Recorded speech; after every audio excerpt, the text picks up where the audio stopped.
Wieso, weshalb, warum? Wer nicht fragt, bleibt dumm.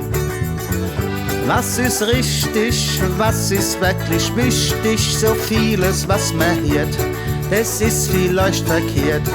Und ganz besonders eine Frage ist noch nicht geklärt. Schmeckt mein Kaugummi morgen früh noch, wann ich's an die Bettler bapp? Und krieg ich's morgen früh von der Bettler wieder ab? Und wann ich dann erfahre los im Laufe dieser Nacht, schmeckt mein Kaugummi morgen früh noch, wann ich's an die Bettler bapp? Das ganze Leben ist ziemlich ungewiss. 1000 Fragen, du nimm täglich Blache, so vieles hat man schon erforscht und rausgefunden. Doch auf eine spezielle Antwort ist noch keiner gekommen. Schmeckt mein Kaugummi morgen früh noch, wann ich's an die Bettler bapp?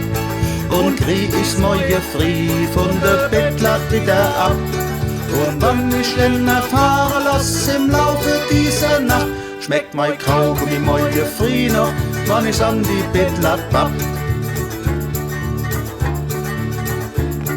Ein ganzer Haufen Leid verplempern ihre Zeit mit Simuliere, lerne und studiere. Die haben dann irgendwann der Doktorgrad erlangt.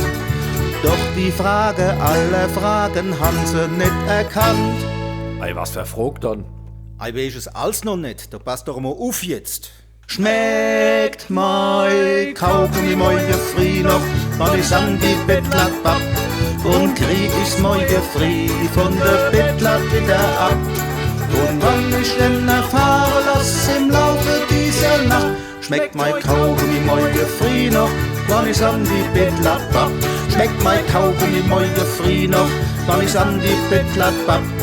Und krieg ich's morgen früh von der Bettler wieder ab? Und wann ich denn erfahre lass im Laufe dieser Nacht, schmeckt mein Kaugummi morgen früh noch, wann ich's an die Bettler bapp?